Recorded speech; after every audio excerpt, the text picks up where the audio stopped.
محکمات عالم قرآنی خلافت آدم، دونوں جہانوں میں ہر جگہ عشق کے آثار ہیں۔ آدم کا بیٹا عشق کے اسرار میں سے ایک راز ہے۔ عشق کا تعلق ماؤں کے رحم سے نہیں، نہ اس کی نسبت خاندان یا ملک سے ہے۔ وہ ایسا ستارہ ہے جس کا تعلق نہ مشرق سے نہ مغرب سے، اور نہ وہ کبھی غروب ہوتا ہے، اور نہ اس کے مدار میں شمال جنوب ہے۔ اللہ تعالیٰ کا ارشاد ہے کہ میں آدم کو زمین میں اپنا نائب بناتا ہوں۔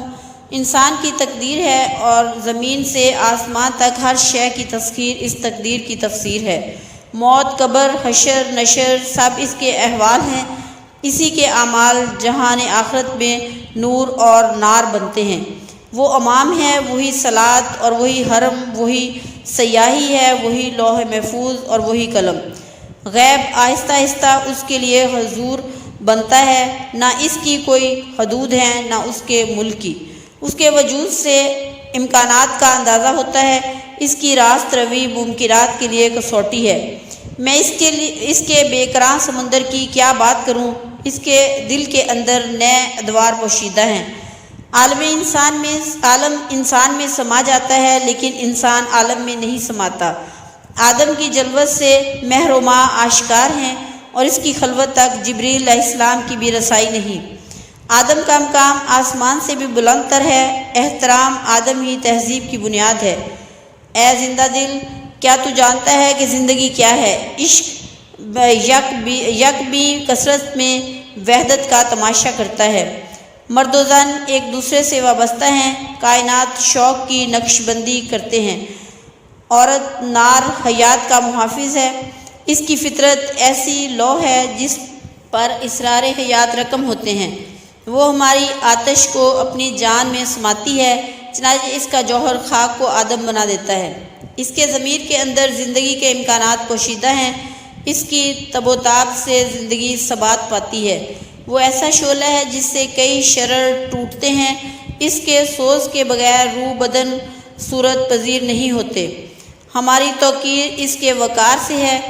ہم سب اسی کی نقش بندی سے وجود میں آتے ہیں۔ اگر اللہ تعالیٰ نے تجھے دیکھنے کی صلاحیت عطا فرمائی تو پاکیزہ نگاہ سے اس کی تقدسیت دیکھ۔ دور تو نے تیرے دین کی آب و تاب زائل کر دی، میں تجھ پر پردے کے اسرار واضح کرتا ہوں۔ ذوق تخلیق بدن کے اندر آگ کی مانند ہے، اس کی روشنی سے انجمن روشن ہے۔ جو بھی اس آگ سے کوئی حصہ رکھتا ہے وہ اپنے سوز و ساز کو محفوظ کر لیتا ہے۔ وہ ہر لمحہ اپنے نقش پر نگاہ مرکوز رکھتا ہے، مبادا اس کی لوح کا نقش اختیار کر لے۔ جناب رسول پاک صلی اللہ علیہ وآلہ وسلم نے غار حرا میں خلوت اختیار فرمائی اور مدت تک اپنے سوا کسی اور کو نہ دیکھا۔ آپ صلی اللہ علیہ وآلہ وسلم کے قلب مبارک میں ہمارا نقش ڈالا گیا۔ آپ صلی اللہ علیہ وسلم کی خلوت کے اندر سے ایک نئی ملت ابھری۔ اللہ تعالیٰ سے انکار کیا جا سکتا ہے، مگر حضور صلی اللہ علیہ وآلہ وسلم کی ذات شان سے انکار ممکن نہیں۔ خواہ تیرا قلب موسیٰ علیہ السلام کی طرح روشن کیوں نہ ہو، خلوت کے بغیر تیرے افکار بانج رہیں گے۔ کم آمیزی سے قلب کے اندر زندگی، جستجو اور یافت بڑھتی ہے۔ علم اور شوق، عشق دونوں زندگی کے مقامات میں سے ہیں۔ ہر دو کا تعلق مشاہدات اور تجربات سے ہے۔ علم تحقیق سے لذت پاتا ہے اور عشق تخلیق سے۔ صاحب تحقیق کو جلوت پسند اور صاحب تخلیق کو خلوت۔ حضرت موسیٰ علیہ السلام کی آنکھ ذات کے دیدار کی خواہاں ہوئی۔ یہ سب لذت تحقیق کا کرشمہ تھا۔ تو مجھے ہرگز نہیں دیکھ سکتا ہے، گہرے معنی رکھتا ہے۔ ذرا اس بحر عمیق میں غوطہ لگا کے دیکھ لن ترانی۔ یہاں کہیں آثار حیات بے پردہ نظر آتے ہیں، ان کا سرچشمہ ضمیر کائنات کے اندر ہے۔ پس تو ہنگامہ آفاق دیکھ، اس کے خلاق کو جلوت کی زحمت نہ دے۔ ہر نقش آفری کی حفاظت خلوت سے ہے، خلوت ہی اس کی انگوٹھی کا نگینہ ہے۔ حکومت الہی۔ بندہ حق ہر مقام سے بے نیاز ہے، نہ وہ کسی کا غلام ہے نہ کوئی اس کا غلام۔ اس کی رسم و راہ اور دین و آئین سب اللہ تعالیٰ کی طرف سے ہیں۔ اس کا محبوب نامحبوب، تلخ و شیریں بھی اللہ تعالیٰ کے احکام کے مطابق ہے۔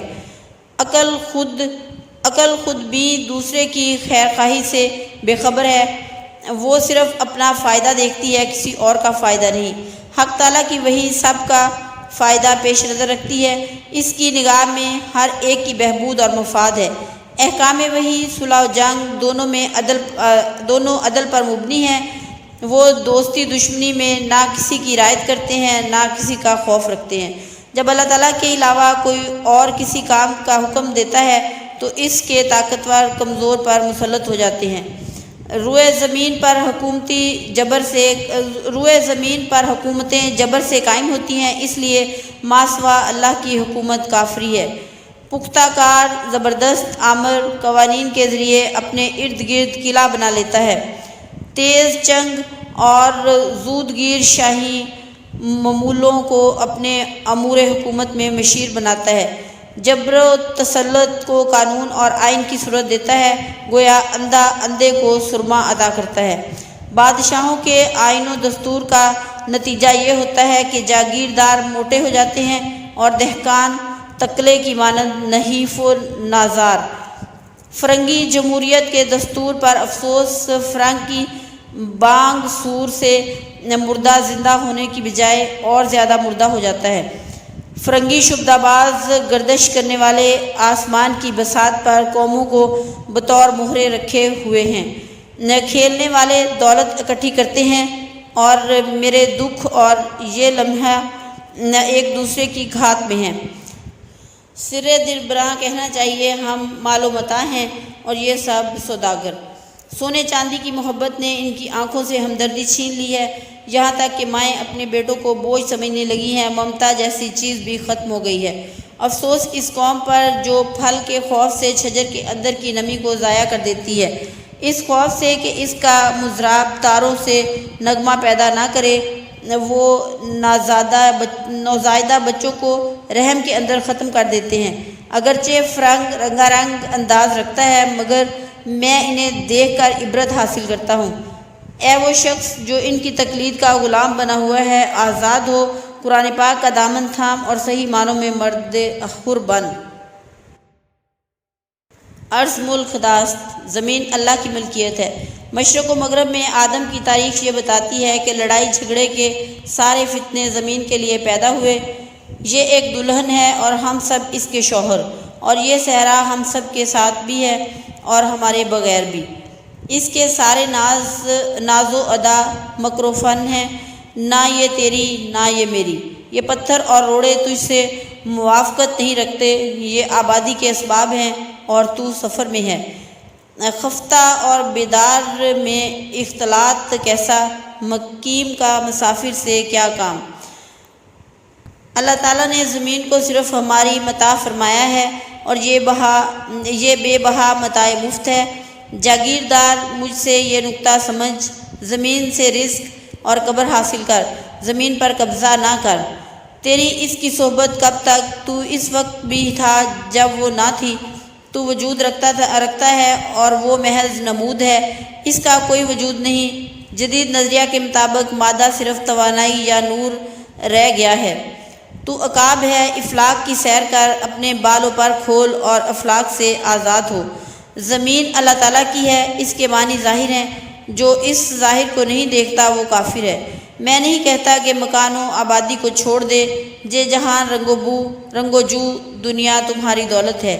زمین کی خاک سے دانوں کو موتیوں کی طرح چن، لیکن شاہین کی مانند اس کے افلاک سے شکار کر۔ اپنا تیشہ اس کے کوثار پر چلا، اپنے اندر سے نور حاصل کر اور اس سے اس کی نار مادیت پر حملہ ہو۔ آزادی کا طریقہ چھوڑ اور اپنے تصور کے مطابق نیا جہان تخلیق کر۔ اس جہان کے رنگ و بو محل سرائے سے دل نہ لگا، اپنے دل اللہ تعالیٰ کا حریم ہے، اسے اس کے علاوہ کسی اور کے حوالے نہ کر۔ بے سر و سامانی کی حالت میں اور بغیر گور و کفن کے مرنا کیا ہے، سونے چاندی اور فرزند و زن میں محو ہو جانا۔ جس کسی نے ازبر کر لیا، اس نے گویا سارے جہان کو اپنے اندر سمو لیا۔ بھوکا ننگا رہنا اور رقص کرنا یہ فقر نہیں، فقر سلطانی ہے، راہبانی نہیں۔ حکمت خیر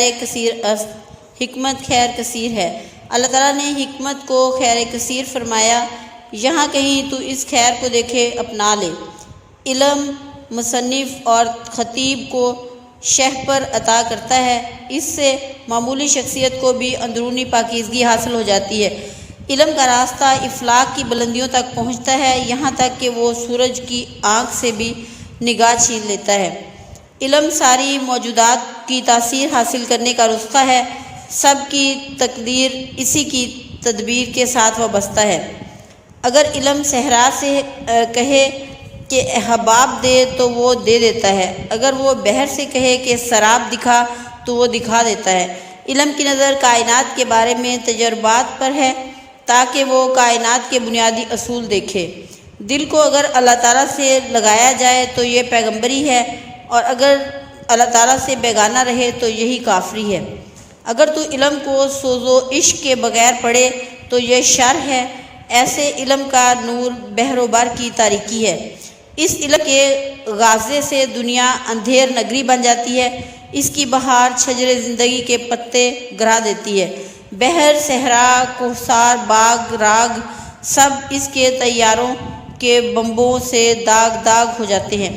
اس علم نے فرنگیوں کے سینے میں آگ بھڑکائی ہے، اور اسی سے انہیں شب خون اور یلغار کی عزت حاصل ہوتی ہے۔ یہ علم زمانے کو پیچھے لے جاتا ہے اور اقوام سے ان کا سرمایہ چھین لیتا ہے۔ اس علم سے حاصل شدہ قوت ابلیس کی مددگار بنتی ہے، اور پھر نار یعنی ابلیس کی صحبت سے علم کا نور بھی نار بن جاتا ہے۔ ابلیس کو مارنا مشکل کام ہے، کیونکہ نفس کی گہرائیوں میں گم ہے۔ بہتر یہی ہے کہ تو اسے مسلمان کر لے اور اسے قرآن کی تلوار سے قتل کر۔ ایسے علم کے جلال بے جمال سے اللہ کی پناہ، اس کے بے وصال فراق سے خدا کی پناہ۔ بغیر عشق کے علم کا تعلق شیاطین سے ہے، اور با عشق علم کا تعلق عارفین الہی سے ہے۔ عشق الہی کے بغیر علم و حکمت مردہ ہے، اور عقل ایسا تیر ہے جو نشانے سے دور ہے۔ اندھے علم کا دیدار الہی سے بصیر بنا دے، اور اس طرح بو لہب کو حیدر قرار رضی اللہ تعالیٰ عنہ میں بدل دے۔ زندہ رود آپ صلی اللہ علیہ وآلہ وسلم نے قرآن پاک کے محکمات ظاہر کر دیے، لیکن وہ جہان جس کی آپ بات کرتے ہیں ابھی حجاب میں ہے۔ وہ اپنے چہرے سے پردہ کیوں نہیں ہٹاتا اور اپنے ضمیر سے باہر کیوں نہیں آتا؟ ہمارے سامنے ایک فرسودہ جہان ہے، اور ملت اسی کی خاک میں آسودہ ہے۔ تاتاریوں اور کردوں کے سینے کا سوز ختم ہوا؟ کیا مسلمان مر چکا ہے، یا قرآن پاک سے اثر جاتا رہا؟ سعید حلیم پاشا دین حق کافری کی وجہ رسوا تر ہے، کیونکہ ہمارا ملا کافر گر مومن ہے۔ ہماری نگاہ میں ہماری شبنم سمندر ہے، اس کی نگاہ میں ہمارا سمندر شبنم۔ اس قرآن فروش کی طرفہ باتوں کے سبب میں نے جبریل امین علیہ السلام کو خشمگی پایا ہے۔ ملا کا دل آسمان کے اس طرف سے اللہ تعالیٰ سے نا آشنا ہے، اس کے نزدیک قرآن پاک محض افسانہ ہے۔ وہ جناب رسول صلی اللہ علیہ وآلہ وسلم کے دین کی حکمت سے محروم ہے، اس کا آسمان ستاروں کے نہ ہونے کی وجہ سے تاریک ہے۔ وہ کم نظر، کور ذوق اور فضول گو ہے، اس کی باتوں سے ملت ٹکڑے ٹکڑے ہو گئی ہے۔ مکتب و ملا اور قرآن پاک کے اسرار کی مثال یوں ہے جیسے مادرزاد اندھا اور آفتاب کی روشنی۔ کافر کا دین جہاد کی فکر و تدبیر، اور ملا کا دین فی سبیل اللہ فساد۔ مرد حق جو اس جہان چارسو دنیا کی جان ہے، اور آج کل خلوت نشیں ہے، اسے میری طرف سے کہو، تیرے افکار سے مومن کی زندگی وابستہ ہے، اور تیری گفتار سے ملت ثبات پاتی ہے۔ قرآن حکیم کی حفاظت تیرا آئین ہے، اللہ تعالیٰ کے کلام کو واضح طور پر بیان کرنا تیرا دین ہے۔ تو کلیم ہے، کب تک سرنگوں رہے گا؟ اپنا ہاتھ ید بیضا آستین سے باہر نکال، ملت اسلامیہ کی سرگزشت بیان کر، آہو کی وسعت صحرا سے آگاہ کر۔ تیری فطرت نور مصطفیٰ صلی اللہ علیہ وآلہ وسلم سے منور ہے، پھر سے بیان کر کہ آخر ہم مسلمانوں کا مقام کہاں ہے۔ اللہ تعالیٰ کا بندہ کسی اور سے رنگ و بو نہیں لیتا، وہ صرف اللہ تعالیٰ ہی کا رنگ اختیار کرتا ہے۔ تپش کی وجہ سے ہر لمحہ اس کی جان کا انداز نیا ہوتا ہے۔ وہ اللہ تعالیٰ ہی کی طرح ہر زمانے میں نئی شان سے جلوہ گر ہوتا ہے۔ مرد مومن کو ان رازوں سے پھر آگاہ کر اسی کے سامنے آیا شریفہ کو اللہ تعالیٰ ہر ایک نئی شان سے جلوہ گر ہوتے ہیں کے معنی پھر بیان کر۔ یہ کارواں حرم شریف کے علاوہ اور کوئی منزل نہیں رکھتا، نہ اہل کارواں کے دل میں اللہ تعالیٰ کے سوا کوئی اور بستا ہے۔ میں یہ نہیں کہتا کہ اس کارواں کی راہ کوئی اور ہے، میں کہتا ہوں کہ کارواں اور ہے اور اس کی نگاہ بدل چکی ہے۔ افغانی: کیا تجھے حضور اکرم صلی اللہ علیہ وآلہ وسلم کی حدیث معلوم ہے کہ اسلام دنیا میں غریب آیا تھا؟ میں تیرے سامنے اس اچھوتے لفظ کے معنی بیان کرتا ہوں۔ دین کی غربت سے اہل ذکر کی مفلسی مراد نہیں، وہ شخص جو صاحب جستجو ہے، اس کے لیے دین کی غربت قرآن پاک کی آیات کی ندرت ہے۔ ہر زمانے میں دین کی غربت کا نیا انداز ہے۔ اگر تو عقل رکھتا ہے تو اس نکتے کو سمجھ۔ قرآن پاک کی آیات مبین پر دوبارہ غور کر تاکہ تو عصر نو کو اپنی کمند میں گرفتار کر سکے۔ قرآن پاک کے اسرار کو کوئی نہیں سمجھتا، اہل مشرق ہوں یا اہل مغرب، سب پیچ و تاب میں ہیں۔ اہل روس نیا انقلاب لائے ہیں، انہوں نے آب و ناب پا لیا اور دین ہار دیا۔ تو حق دیکھ، حق کہہ اور سوائے حق کے اور کسی چیز کی جستجو نہ کر۔ میری طرف سے ملت روسیہ کو ایک دو باتیں پہنچا دے۔